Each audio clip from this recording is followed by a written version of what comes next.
No one prepared me for kindergarten. No one explained that my progressive Montessori school, where I danced the Monkeys and Partridge Family albums at recess, was the exception and not the rule.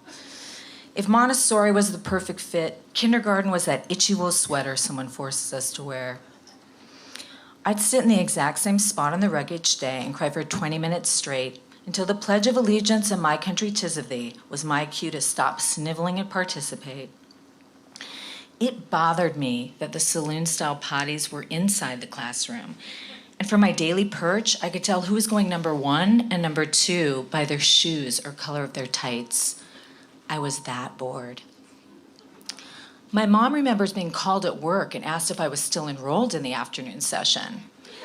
Then, imitating me to my face, says, "Oh, Maria, estoy enferma." When feigning sick no longer worked, I cut a deal with our housekeeper, Maria, that I would go without a fight as long as I could live a little beforehand. Each morning, we'd walk to the local pharmacy that carried everything from birthstone jewelry to pet rocks, so I could window shop, lift. Return home to slip my new little tchotchke in an unused bathroom drawer, then off to school, nice and relaxed. I engaged more, initially to kill time, but mostly as a means to express myself. We made self-portraits in the fall and spring, and neither looked anything like me. In the fall, when I was feeling totally repressed, I was tiny and dressed in a long skirt, round-toe boots with pilgrim buckles, a long-sleeve blouse with cuffs, and my hair parted down the middle in a low bun. I was a cross between a Victorian schoolmarm and the old lady on Laugh-In that hits men in the head with her purse. But by springtime, encouraged by the kid that ceased intentionally missing the potty, I too reluctantly accepted the kindergarten experiment, and the days felt shorter and brighter. My teacher not only liked me, but actually seemed to get me. And that self-portrait projected ridiculous amounts of self-confidence. Picture a Dallas Cowboy cheerleader in a mini skirt and go-go boots, with really big hair and even bigger boobs, and a V peeking out of the neckline, showing off some major cleavage. For our last assignment, we were given paste, a brown paper bag, Crayolas, and an outline of a generic face with either boy or girl hair. A blank canvas where I made hazel eyes, created my own flesh tone, and added flower barrettes to my dirty blonde girl hair. We wrote our names on the back, and I nearly burst a button when handing it in. When do we get our puppets back? I couldn't wait to get my masterpiece home, but wait I did, until open house, a big to-do, where I watched my classmates called up one by one to collect their puppet people, as my heart raced, anticipating my turn. Any second now, my moment of validation. And the teacher holds up the lamest one of all, a bright pink scribbled face, just solid pink, and I actually feel sorry for the kid who has to claim it in front of all those parents. How embarrassing.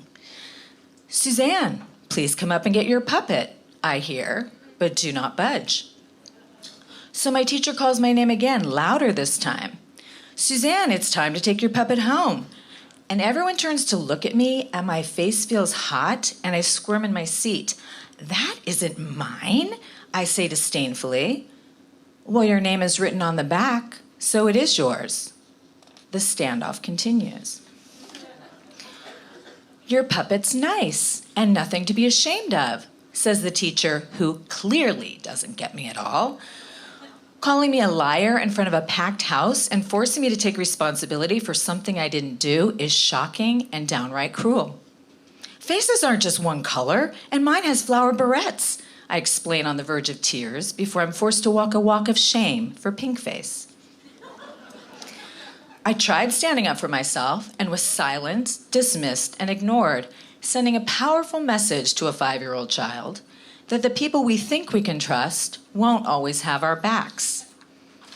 Not only was my best not good enough, it blew up in my face. So when Maria knocked on the bathroom door to take me to school, I wouldn't answer it. When I finally did, "Oh, Dios mío," kicked off a nonstop flow of rapid-fire Spanish. Wearing my mom's yellow dress, gold belt, work heels, and legs nylons wasn't the only issue. I had eaten not one but two of those red dye disclosing tablets the dentist gives to check for plaque. And the more I brushed, the more red dye drooled down my face, hands, and clothes, and Maria scrubbing me with a washcloth only made it worse.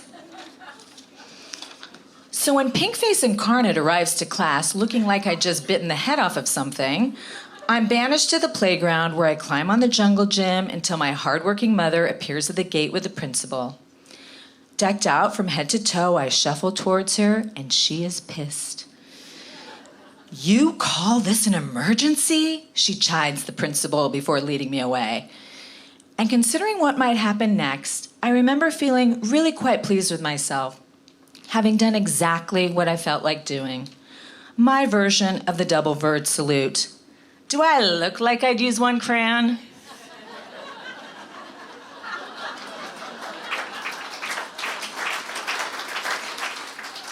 Then, on the first day of first grade, when the morning and afternoon kindergarten sessions combined, I meet Pinkface.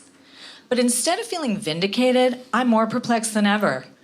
There had been one teacher, 2 classes, and a Suzanne in each one, as different as the puppets we made, and yet all the facts had been ignored at the expense of the truth.